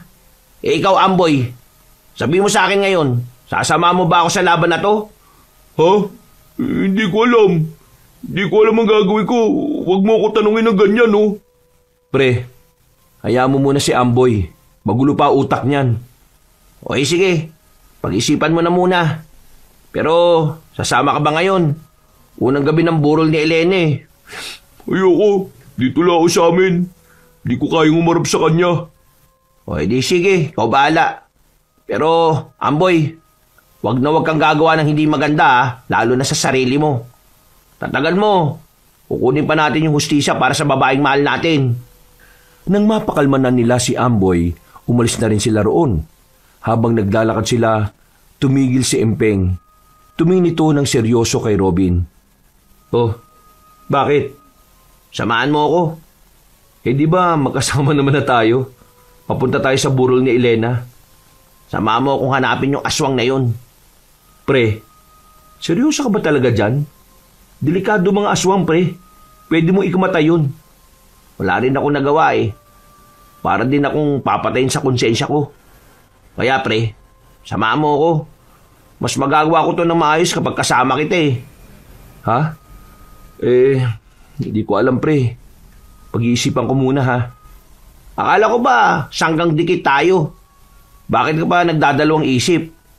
Pre, may mga pamilya tayo na pwedeng madamay. Hindi mo ba naiisip yon? Pero kung dumami ang mga aswang dito at mas marami pa silang mabiktima, tingin mo ba hindi rin sila madadamay? Pre, ang punto ko, may gawin man tayo o wala, kapag pamilya na natin ang pinunterya, ganun din. Mas maigi nang may gawin tayo kaysa tumunganga at mag-abang kung sino yung susunod na mamamatay. Hindi lang naman to tungkol kay Eleni. Tungkol na rin to sa kung paano natin poprotekta ng pamilya natin. Bakit parang alam mo na maraming aswang na pwedeng manggulo dito sa atin? Nakita ko lang sa panaginip ko. At yung panaginip ko, unti-unti na nangyayari. Kaya naniniwala ako na yung panaginip na yun isang babala at sinyalis. Na kung wala tayong gagawin, baka mamatay lang din lahat ng mahalagang tao sa atin. Hindi na nakapagsalita pa ang lalaking si Robin. Napagtanto niya na meron naman talagang punto ang sinasabi ni Impeng. Bagay na unti-unti nang nagtutulak sa kanya para isipin ang alok ng batang si Damos. Hanggang sa makarating na sila sa burol ni Elena ay nagtatalo pa rin ang kanyang utak kung tama bang pumahayag na siya. Naguguluhan siya. Meron pa rin parte ng kanyang sarili na tila ba nag-aalangan sa tungkulin na ipapasan niya. Kanina ka pa hindi nagsasalita. Anong iniisip mo? Di yung sinasabi mo. Huwag mo na masyadong isipin yun, no? Di naman kita pipilitin kung ayaw mo eh. Basta ako, buo na loob ko. Kung ano man ang magagawa ko, gagawin ko. Tama naman yung mga sinabi mo, Impeng . O edi, sasamahan mo na ako. Oo. Pero, patapusin na muna natin yung burol ni Elena. Yan ang gusto ko sa iyo eh. Hindi mo ako iniiwan eh. Nag-akbayan na lamang ang dalawa. Makalipas ang ilang araw, sumapit na ang araw ng Sabado, ang araw na kung kailan ililibing na ang babaeng si Elena. Sa oras na ito, nasa katinuan na ang utak ni Amboy. Nahimasmasan na ito. Simping naman, hindi pa rin nawawala ang galit nito sa mga aswang. Habang si Robin handang-handa nang bumalik sa gubat ng dangal para tanggapin ang kapangyarihan na sinasabi ni Damos. Pagkatapos ng libing, tumungo na agad si Robin sa gubat ng dangal. Kinagabihan, 10:00 na ng gabi noon, kampante siyang walang nakasunod sa kanya kaya dire-diretso lang siya. Damos! Nasaan ka? Nandito na ako! Tinatanggap ko na yung sinasabi mo! Walang tumutugon sa kanya. Kaya naglakad-lakad pa siya hanggang sa marating na nga niya ang bahay nila Aling Rosa. Inabutan niyang naroon na maglolola. May niluluto sa bakuran. Agad namang siyang lumapit. Aling Rosa, Belen, Neneng, nandito na ako. Nasaan si Damos? Mabuti naman at nakapagdesisyon ka na rin, Damos. Nandun siya sa loob, hinihintay ka. Maraming salamat, Robin. Gagawin ko to kasi gusto kong protektahan ng pamilya ko at para na rin kay Elena. Ano man ang dahilan mo, ang mahalaga, makakasama ka na naming lumaban. Sige na, pumasok ka na sa loob. Hinihintay ka na ni Damos. Pumasok siya sa bahay. Inabutan niya si Damos na nakaupo sa sahig. May nakalatag ng telang itim at may mga kandilang nakapalibot sa bata. Mabuti naman at naisip mo na rin kung ano ang tama, Kuya Robin. Kung tatawagin mo akong kuya, pwede ba gumamit ka na rin ng po at opo? Batang to. Muntik mo pa nga ako ipahamak nung nakaraan eh. Ano ba yung ginagawa mo? Sinisimulan ko na ang orasyon. Orasyon saan? Orasyon para sa pagpapasa ko ng kalahati ng kapangyarihan ko sa iyo. Bakit kalahati lang? Tumawad pa. Mamamatay ako kapag binigay ko sa iyo lahat eh. Bakit ba kasi hindi na lang din ikaw yung gumamit niyan? Ang kapangyarihan na meron ako ay minana ko pa sa aking ina. Ang kapangyarihan na pangontra sa aswang. May dugo kong aswang eh. Makaka-apekto rin sa akin yun. Po. Kaya pala. Naintindihan ko. Pero yung po, hindi yung sa uli nilalagay Maupo ka na. Sinunod ni Robin ang bata. May kung ano-anong binanggit si Damos. Naghawak kamay pa sila. Dito na nagsimulang makaramdam ng kakaiba si Robin. Uminit ang buong katawan niya. Pero ang pakiramdam niya ay para siyang nakalutang. Sobrang gaan ng kanyang katawan. Ang dami rin niyang naririnig na hindi naman niya naiintindihan. Sa puntong ito, wala nang kaalam-alam si Robin sa kung ano ang nangyayari. Hindi niya rin namalayan na halos isang oras din pala silang magkahawak kamay ng bata. Nang dumilat siya, ay tagaktak ang kanyang pawis.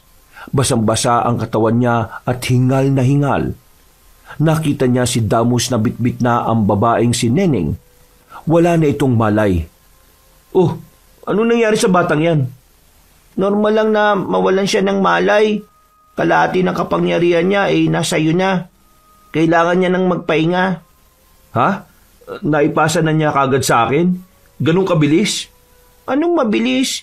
Isang oras niyang ginawa yun, no? Wala ka lang talagang kamalay-malay. Robin, iho, sumunod ka sa akin. May gagawin tayo para makontrol mo ang lakas mo ng maayos. Tumayo ang binata, pero paglabas pa lang nila, bigla-bigla na lang sumenya si Neneng sa kanila. Kita ang pagkabahala sa reaksyon nito. Anong sinasabi niya? May mga pumasok na namang tao sa gubat na to. Di ikulong nyo. Walang malay si Damos. Siya lang ang may kakayahang maikulong pansamantala ang mga taong pumapasok. Saan niyo ba kinukulong? Sa isang kuweba. Neneng, kunin mo muna si Damos. Belen, puntahan mo ang mga tao. Kailangan mo silang pigilan. Hindi sila pwedeng makarating dito. Wala si Damos para iligaw sila. Sige, sasama na kita, Belen. Hindi na, ako na lang. Kailangan mo siya, Belen. Magsama kayong dalawa. Pero baka di niya pa makontrol ang lakas niya eh. Wala tayong pagpipilian. Kailangan niyo silang pigilan. Hindi nila pwedeng makuha si Damos. Hindi na nagsayang pa ng oras ang dalawa at umalis na rin sila ng bahay. Noong mga sandaling yon, bigla na lamang kinabahan ng lalaking si Robin. Kapag nagkataon kasi, yun ang unang pagkakataon na magagamit niya ang kapangyarihan. Hindi ba pwedeng kalabanan niyo na lang yung mga tao? Bakit kailangan niyo umiwas? Hindi kami pwedeng gumawa ng pwersa sa mga tao. Aswang lang ang kalaban namin. Kaya nga, inililigaw o ikinukulong lang ni Damos sa mga pumapasok sa gubat na ito. Napatigil sila nang makita ni Belen na nakatanggal na ang mga itak na nakatusok sa lupa. Napailing ito at nagsimulang mabahala. Bakit? Anong problema? May ritual ang mga itak na ito. Palibot sa buong gubat ng dangal. May mga nakatusok na ganito. Pinoprotektahan nito ang buong gubat. Dahil dito, hindi makakalapit ang mga aswang kay Damos, lalo na ang ama niyang si Odario. Kasalanan to ng mga taong nakapasok dito. Sila lang ang nagtanggal nito. Ngayong nakatanggal na yan, ibig sabihin, Makakapasok sila ngayong gabi. potik na yan. Natigil ang kanilang usapan nang marinig na nila ang mga tao. Hindi sila umalis sa kinalalagyan nila. Hanggang sa makita na nila ang tatlong matanda na pare-parehong may dalang itak. Isa sa mga matandang yon ay ang lolo ni Robin. Robin, anong ginagawa mo rito?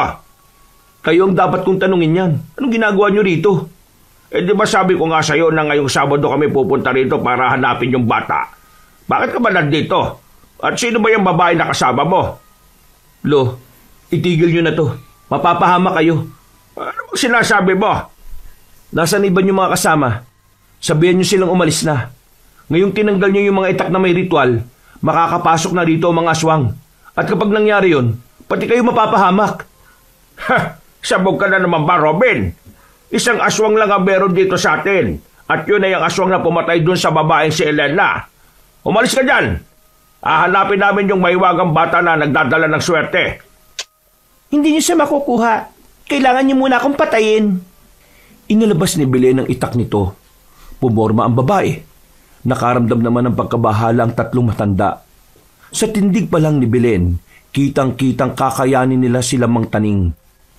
Sabihin mo nga yung kasama mong babae na huwag siyang makialam. Abala eh. Nakikiusap ako sa inyo.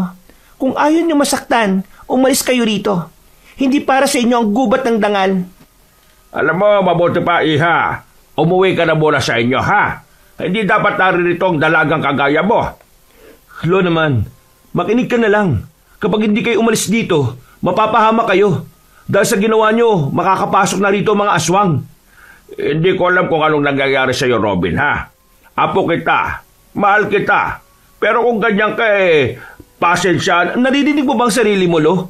Para lang sa pag-asang swertihin kayo dahil sa batang yon. Pati ako kakalimutan nyo. Ano, tatagiin nyo ako gamit ng itak na daladala nyo? Hindi nakapagsalita ang matandang lalaki. Tila nakaramdam ito ng hiya sa sinabi ng apo. Mga ilang sandali lang, bigla silang napatigil sa kanilang pag-uusap dahil narinig na nila ang angil ng mga aswang. Ha? Ano yon? Mga aswang! Narito rin sila para kunin ang batang gusto nyo rin kunin. Lahat na magiging karibal nila sa bata, papatay nila. Kahit na kayo rin. Ay, lintik. Umamin ka nga sa akin. Ano ba nalalaman mo rito, Robin? Saka na ako magpapaliwanag, Lo. Sa ngayon, sumunod na lang muna kayo. Balikan nyo yung mga kasama nyo at umalis na kayo rito. Kailangan naming harapin ang mga aswang na yun. Bakit? Ano ka ba? Lo naman! Sige na naman, oh. Makinig ka na. Oo na. Pagkatapos ito, magpaliwanag ka sa akin, ha? At pasensya na rin pala. Palis na sana ang tatlong matanda nang biglang may mga lumitaw ng aswang sa kanilang harapan. Akmang aatakihin na ng mga aswang ang matatanda nang biglang naging aktibo ang kapangyarihan ni Robin. Sobrang bilis ng nagawa niyang takbo. Nakalapit siya agad sa mga aswang. Nakaramdam din siya ng nag-uumapaw na lakas mula sa kanyang dalawang kamao. Pagsuntok niya sa isang aswang, nabali agad ang ulo nito. Gulat na gulat ang lolo niya. Hindi to makapaniwala na parang superhero kung gumalaw ang kanyang apo. Lo, sa parting yon, doon kayo dumaan. Kapag nakita niyo mga kasamahan niyo, isama niyo na sa pag-alis. Mag-iingat ka, Apo. Pasensya na ulit, ha? Nagmamadaling tumakbo ang matatanda. Sa puntong ito, kaharap na ni Robin at Belen ang mga aswang na hindi bababa sa 7. Magaling yung ginawa mo. Para hinay-hinay lang. Baka naman mabigla ka sa sobrang lakas mo eh. Hindi ko alam. Parang kusa ko na lang nagawa yun eh. Biglang umangil na malakas ang mga aswang. Nagpatunog ng mga daliri si Robin. Ang kukulit nyo ah. Basag ulo nyo sa akin ngayon. Robin, mag-iingat ka. Belen, pakiramdam ko kayang-kaya ko sila eh. Ayos yun pala itong kapangyarihan na sinasabi ni Damos ah. Para ako superhero nito eh. Huwag ka masyadong matuwa. Malalakas din ang mga aswang na makakalaban natin. Hindi nagtagal, nagsimula nang lumusob sa kanila ang mga aswang.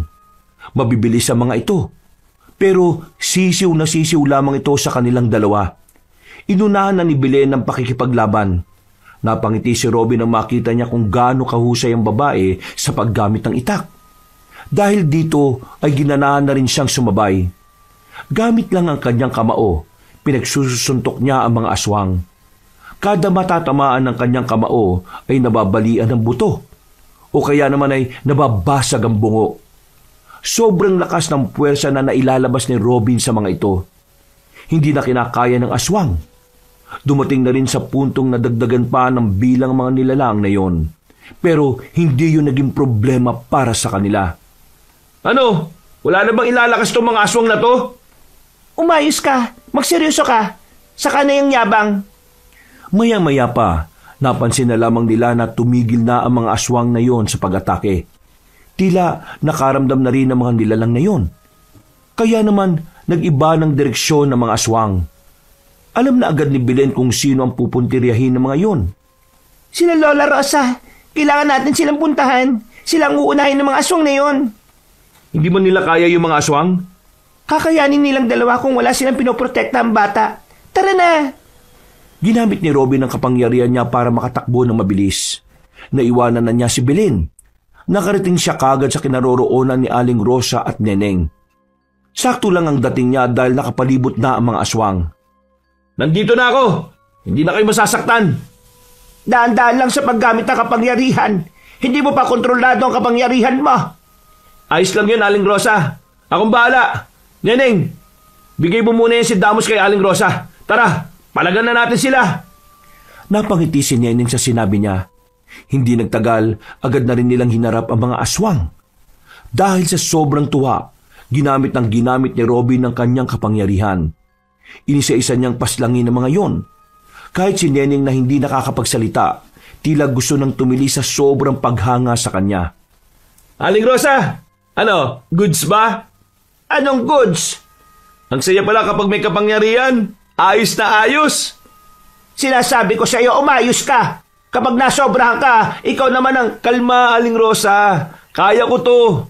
Ang mabuti pa, habang kinakalaban namin to, salubungin mo na si Belen. Umalis na kayo rito. Ay nako, ang tigas talaga ng bungo mo. Hindi na inintindi ni Robin ang sinasabi ng matandang babae. Pinagpatuloy niya ang pakikipaglaban sa mga aswang. Sa mga sandaling ito, paunti na ng paunti ang mga kalaban nila. Punong-puno na rin ng dugo ang kamao ng binata. Ilang sandali lang, hindi na sila pinapalaga ng iba pang mga aswang. Umaatras na ang mga yon. Kaya naman agad na nagdidiwang ang kalooban ni Robin. Ayos ba, Neneng? Tumango lang ang babae sa kanya. Matapos ang labanan doon, hinanap na nila si Aling Rosa at Belen. Naabutan nila itong kakauwi lang din sa bahay. Lalapit na sana si Robin sa kanila, pero nakaramdam siya ng matinding hilo. Pagtingin niya sa mga kaharap niya, ay umiikot na ito sa kanyang paningin. Anong nangyayari? Bakit kayo umiikot? Ayaw mo kasing makinig eh. Masyado mong inabuso ang lakas mo kahit na hindi mo pa alam kung paano yung kokontrolin. Nangihina ako. Nahihilo. Nanlalambot ang tuhod ko. Unti-unti nang pumikit ang binata at kalaunan agad na rin itong natumba at nawala ng malay. Nagising na lang siya ng madaling araw na. Katabi na niya sa higaan si Damos na hanggang sa mga sandaling yon ay wala pa ring malay. Marahan siyang bumangon, pero napahiga siya ulit nang maramdaman ang matinding gutom. Hinang-hina pa rin siya. Pinagpapawisan din siya na malamig. Nagugutom ako. Yan kasi, hindi ka nakikinig. Neneng, subuhan mo nga ito ng pagkain, baka mamatay ito sa gutom. Iho, sa susunod, makikinig ka sa akin. Ako ang mas nakakaalam kung ano magiging epekto ng kapangyarihan ni Damos sa katawan mo. Matagal na akong albularyo. Kabisado ko na ang katawan ng tao pagdating sa pagsasali ng kapangyarihan. Mabuti na lang at hindi na tumagal pa ang laban kanina. Kasi kung nasagad mo ang sarili mo, baka wala ka na ngayon. Pasensya na. Masyado lang ako natuwa. Naninibago ako sa sarili ko eh. Matuto ka na sana. Sila lolo, nakaalis ba sila sa gubat na ito? Nakalabas ang lolo mo, pero ilan sa kanila sugatan. Inabutan sila ng mga aswang. Buti na lang walang namatay. Ay nako, Pasaway talaga si Lolo. Hindi bale, kapag nakabalik na ako sa amin, ipapaliwanag ko sa kanya ang lahat. Nang sa ganun hindi nila tangkain pang kunin si Damos. Neneng, bantayan mo itong dalawa na ito. Belen, samahan mo ko. Saan po kayo pupunta? Kailangan namin buhayin ng ritual sa mga itak. Nang sa ganun wala nang aswang na makapasok ulit dito. Maswerte lang tayo kanina kasi hindi kasama ng mga aswang si Odario. Kung nagkataon tapos na tayo. Nagtataka rin ako, kung nagkaroon na sila ng pagkakataon na makapasok dito, bakit hindi pa nila kasama si Odario? Yun din ang iniisip ko. Nagkakatinginan na maglola sa kaisipang yon. Kaisipan na nagdudulot sa kanila ng pangamba. Para makasiguro na hindi makakapasok ang pinuno ng mga aswang na si Odario, muling binalikan ni Aling Rosa at Belen ang mga itak na nakabaon sa lupa. Isa-isa nilang yung ginawa ng ritual. Habang si Robin naman nanatili sa bahay at nagpapahinga, inaasikaso siya ng babaeng si Neneng. Gusto niya sanang kausapin ang babae pero hindi naman niya alam kung papaano sila magkakaintindihan. Kakahintay niya kay Aling Rosa at Belen na makabalik, nakatulog na lamang ang binata. Kinabukasan, umaga na pala. Nasaan mga tao rito? Hoy, Damos, gising ka na pala? Ano, kumusta pakiramdam mo? Masama ang pakiramdam ko. Sayang, di mo nakita yung kung paano ko lumaban kagabi. Patulog-tulog ka kasi. Maya-maya'y bumukas ang pintuan. Gising na pala kayong dalawa. Bumangon na kayo. Nagluto ko ng masarap na sabaw. Mas mapapabilis ang pag-recover niyong dalawa kung hihigop kayo nun. Pinilit ni Robin na makabangon. Inalalayan niya rin ang batang si Damos. Sabay silang lumabas at tumupo sa harapan ng lamesa sa labas. Maliwalas ang umaga. Parang payapa ang gubat kahit gabi lang nangyari ang patayan. Aling Rosa, pwede ba akong bumalik mamaya sa amin? Gusto ko lang makausap ang lolo ko. Delikado kung lalabas ka na mag-isa dahil nagre-recover ka pa lang. Pero kailangan ko makausap ang lolo ko Kailangan niyang maliwanagan kung anong nangyayari ngayon sa buhay ko. Sige, papayagan kita. Pero sasama sa iyo si Belen. Nako, hindi naman ako kailangan Malakas naman ako. Kaya ko na ulit lumaban. Sa pinakita mo kagabi, pinatunayan mo lang na hindi mo pa talaga kayang gamitin ng maayos ang kapangyarihan na pinahiram lang sa iyo. Masyado kang naging maligalig. Oo na. Sorry na. Excited lang naman ako Kasi bago sa akin yung lahat ng to Pero ngayon, pangako, hindi ko na uulitin yung kagabi. Kailangan mo pa rin ng kasama kahit paanong sabihin mo. Ay nako, maalas naman Bakit? Lugi ka pa ba sa akin? Hindi naman yun ang iniisip ko. Pagtitinginan tayo ng mga tao kung sasama ka sa akin tapos mukha kang Amazona. Kasuotan lang naman pala ni Belen ang problema mo. Madali lang naman gawa ng paraan yan.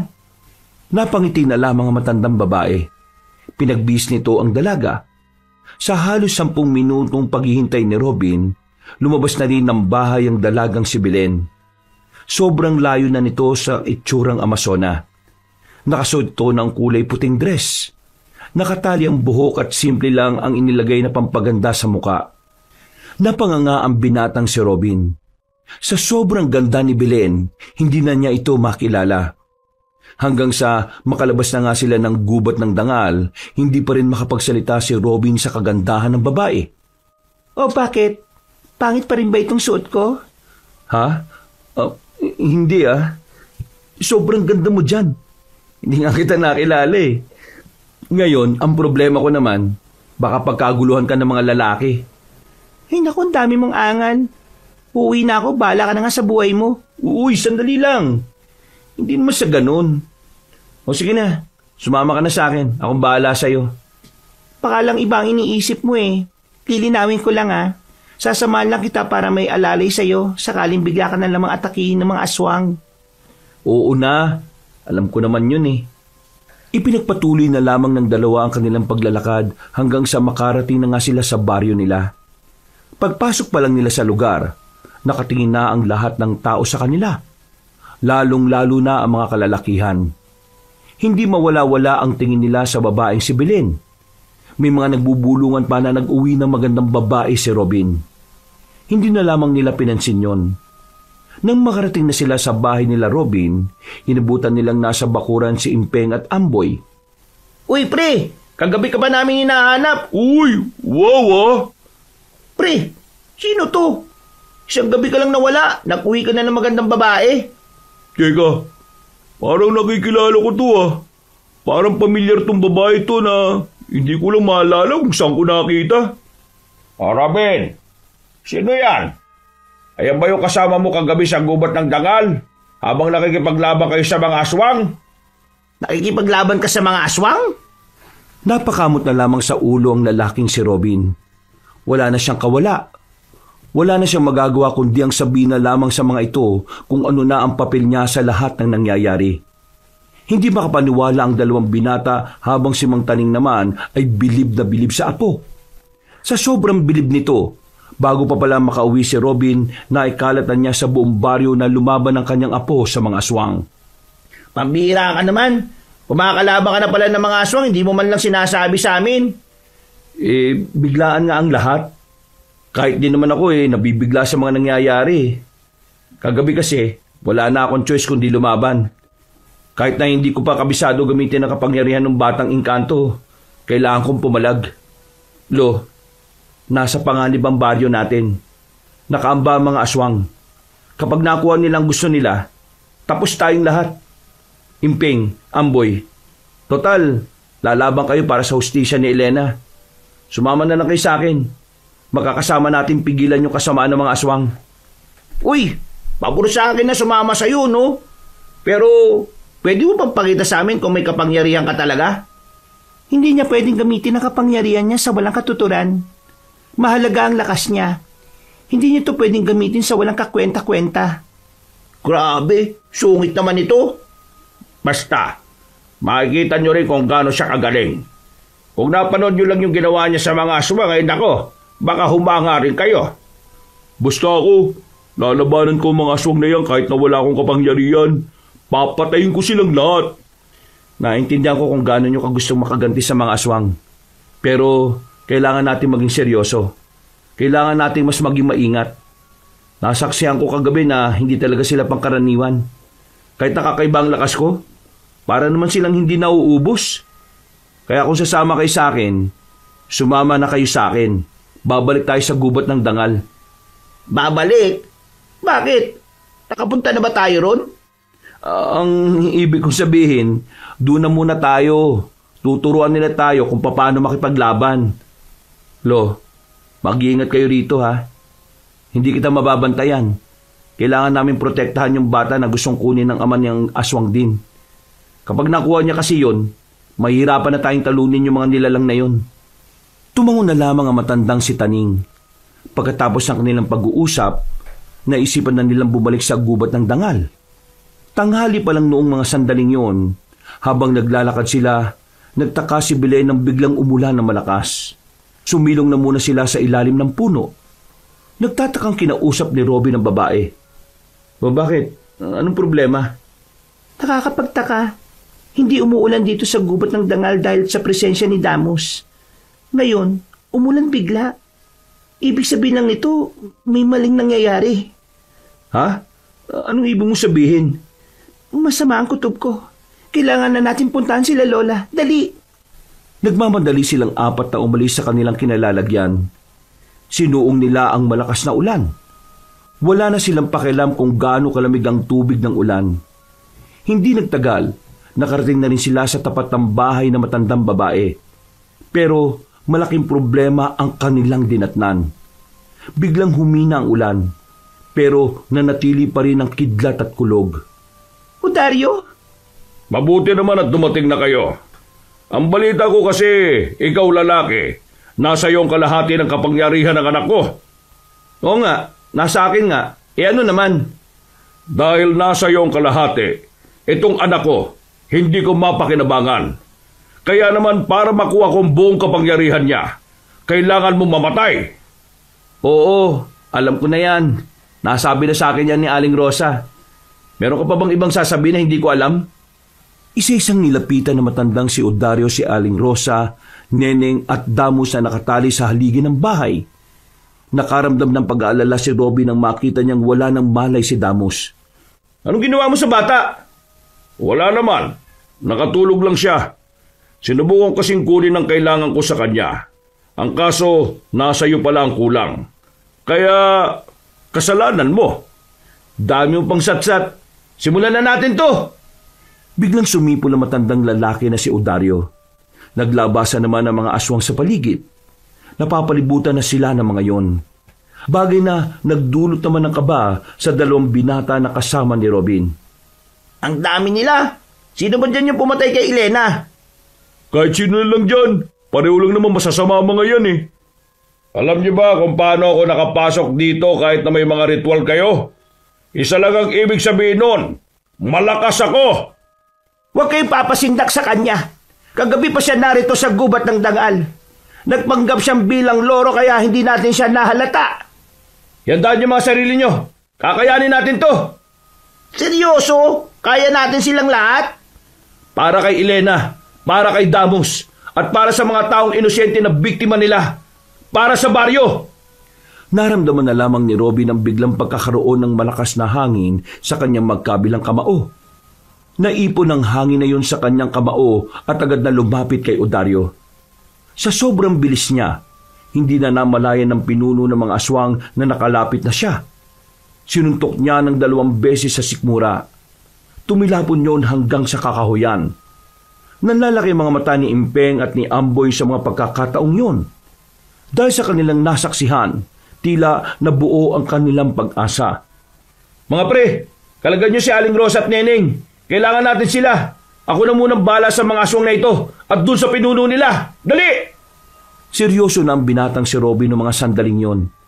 Ramdam na rin niya na kontrolado na niya ang kapangyarihan ng tinataglay niya. Pinagsusuntok niya ang mga aswang na umaatake sa kanya. Nang makita niyang nakawala na sa pagkakatali si Aling Rosa at Neneng, dito na niya pinuntahan na matandang si Odario. Inaamin ko na malakas ka nga. Pero hindi pa rin ako bibilib sa lakas na hiniram mo lang naman sa batang engkanto. Hindi ka natural, kaya hindi ako kinakabahan sa'yo. Hindi ko alam kung paano kita tatalunin. Pero sinisiguro ko, hanggat nararamdaman ko ang kapangyarihan ni Damo sa katauhan ko, gagawin ko lahat para mapigilan ka sa mga binabalak mo.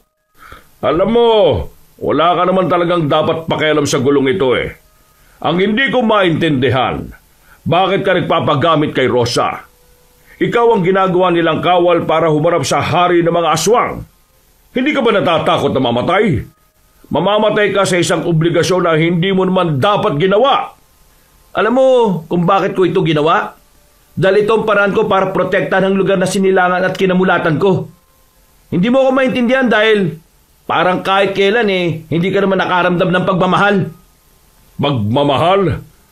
Paano ako makakaramdam ng pagmamahal wala namang aswang na naniniwala sa pag-ibig? Mga taong hibang lang ang nagpapakabaliw sa pagmamahal. Mali ka dyan.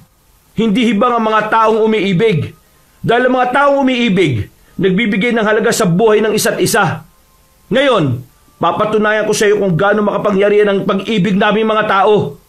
Ipapaintindi ko sa iyo kung anong tunay na pagmamahal na ipinaglalaban ng mga tao. Di kung ganon, simulan na natin kung talagang nga bang mas malakas ang pag-ibig kesa kasamaan. Hindi na nagsayang pa ng oras si Robin. Ginamit agad niya ang kanyang bilis. Pagsuntok niya, nasalag ni Odario ang kamao niya. Pero agad namang ding humataw ang kanyang kaliwa. Tinamaan niya ang aswang sa panga. Hindi pa nakontento ang binata. Sinipa niya pa ito sa sikmura. Sumuka agad ng dugo si Odario. Pero sa mga sandaling ito, tila nasasayahan pa ang kalaban ni Robin. Yan! Ganyan nga! Gusto ko yan! Huwag ka na magsalita pa! Isang malakas na suntok na naman ang ginawa ni Robin. Basag na ang mukha ni Odario sa dami ng suntok na pinakawalan niya. Halos hindi na makita ang mukha nito. Pero hindi para sa aswang na yun. Nagsisimula pa lang pala ang lahat. Nagbago ang anyo ni Odario. Lumaki ang katawan nito at medyo tumangkad. Hindi yun inaasahan ni Robin kaya natigilan siya sandali. Simulan na natin ang tunay na laban! Napakindat lang sandali si Robin. Nasa harapan na agad niya si Odario. Dinukot nito ang kanyang muka. Malakas niyang isinubsob sa lapag. Sinipa ang ulo nito at maging ang kanyang likod. Kung hindi lang dahil sa kapangyarihan na meron ng katawan niya, baka nagkandadurug-durug na ang kanyang buto. Nakawala si Robin. Dumistansya siya. Aminado siyang malakas ang katapat niya. Hindi siya pwedeng magkaila. Kitang-kita niya sa mga natamo niyang galos na mahihirapan siya sa mga sandaling ito. Oh, bakit? Natatakot ka na ba? Nagsisimula pa lang tayo, di ba? Manood ka! Bigla na lamang lumakas ang hangin ng mga sandaling yon.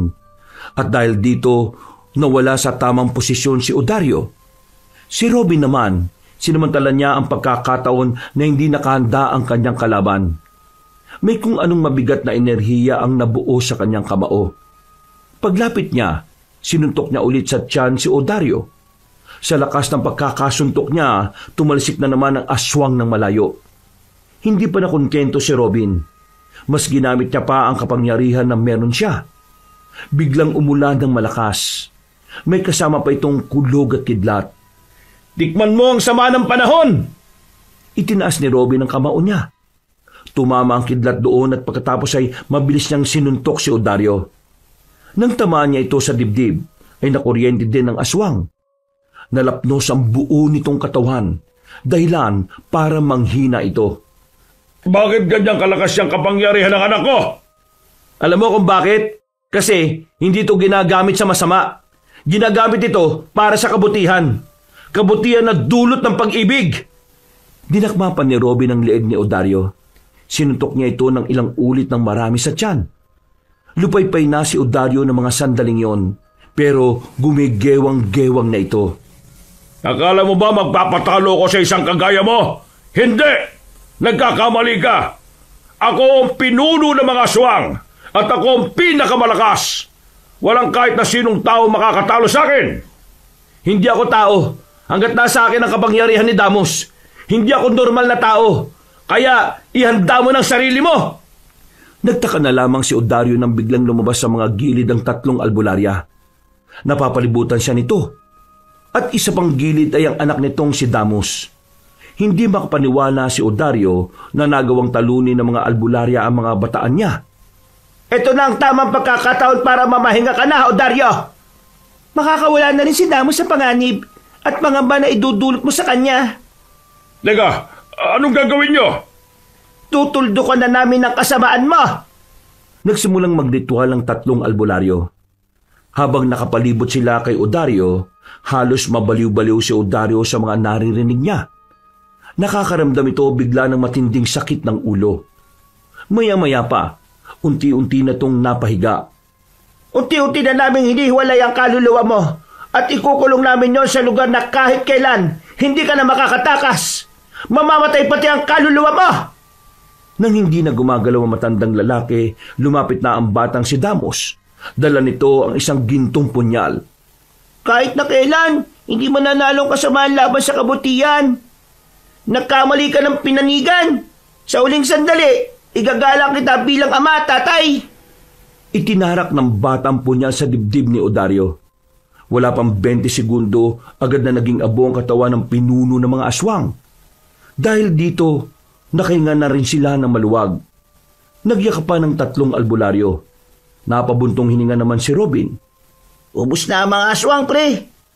Manalo na yata tayo. Bulagta na yung mga buang Oo, tapos na laban.